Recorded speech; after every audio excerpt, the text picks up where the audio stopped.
கிருஷ்ண பரமாத்மா அர்ஜுனனை பார்த்து கேட்கிறார், அர்ஜுனா, உலகத்திலே மிகச் சிறந்த பக்தன் யார்? அர்ஜுனனுக்கு ஒரு ஆசை, தன்னைத்தான் பக்தன் என்று அவர் சொல்ல வேண்டும் என்று இவனுக்கு ஒரு ஆசை. கண்ணா, நீயே சொல்லிவிடு, உலகத்தில் சிறந்த பக்தன் யார்? கிருஷ்ண பரமாத்மா, அர்ஜுனா, நீதான் பக்தன் என்று சொல்லப் போகிறார் என்று இவன் எதிர்பார்த்து கொண்டிருக்கிறான். கிருஷ்ண பரமாத்மா சொன்னார், அடுத்த ஊரில் உள்ள ராஜாதான் பெரிய அன்பன், பக்தன். இவனுடைய ஆணவத்துக்கு சரியான அடி விழுந்து விட்டது. அது எப்படி அந்த ராஜா அவ்வளவு பெரிய பக்தன்? வா, 2 பேரும் போய் பார்க்கலாம். கிருஷ்ண பரமாத்மாவும் அர்ஜுனனும் போகிறார்கள். அந்த மகாராஜா கண்ணனை பார்த்தவுடனே ஓடி வந்தான், காலில் விழுந்தான், கும்பிட்டான், அழைத்துக் கொண்டு சென்றான். அரியணையிலே கண்ணனை அமர்த்தினான்.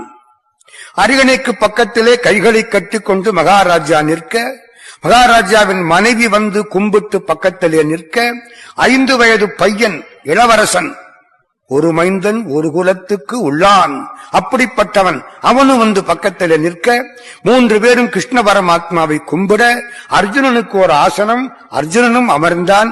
கண்ணபெருமான் இப்பொழுது அரசனை பார்த்து கேட்கிறார், அரசே, உன்னிடம் ஒன்றை வேண்டி வந்தேன், தருகிறேன் அப்படின்னு அரசன் சொல்லல. தருகிறேன்னு சொன்னா என்னதுங்கிற எண்ணம் இருக்குன்னு அர்த்தம்.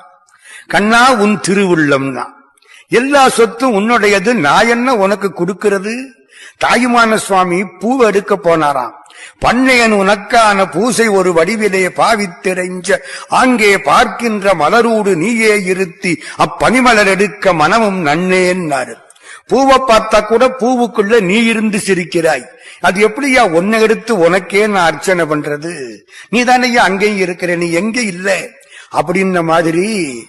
இப்பொழுது தங்கள் திருவுள்ளம்னா அந்த மகாராஜா கிருஷ்ண பரமாத்மா இப்பொழுது கேட்கிறார், மன்னா, உன் மகன் எனக்கு வேண்டும். இந்த 5 வயசு பிள்ளை பக்கத்துல நிக்கிறான். எப்படி வேண்டும் தெரியுமா? உன் மகனை உன் மனைவி பிடித்துக் கொள்ள வேண்டும். நீ அவனை உடைவாளால் 2ஆக வெட்ட வேண்டும். எனக்கு வலது பாதி வேண்டும். அர்ஜுனனுக்கு எப்படி இருக்கும்? இந்த குழந்தை முகத்தை பார்த்தா அப்படி கேட்க தோணுமா? கண்ணா, எதுக்கையா இந்த மாதிரி ஒரு விளையாட்டு விளையாடுற? கிருஷ்ணன் தீராத விளையாட்டு பிள்ளை இல்லையா? ஏன் இப்படி? ஒன்னும் புரியாம நிற்கிறான். இன்னொன்று, அப்படி வெட்டும் பொழுது அந்த குழந்தையின் கண்களிலே இருந்து கண்ணீர் வரக்கூடாது. இது இன்னும் கடுமை.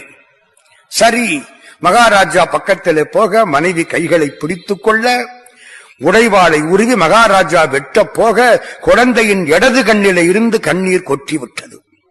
கண்ணபெருமான் நிறுத்தினார். நிறுத்தியாச்சு. நான் என்ன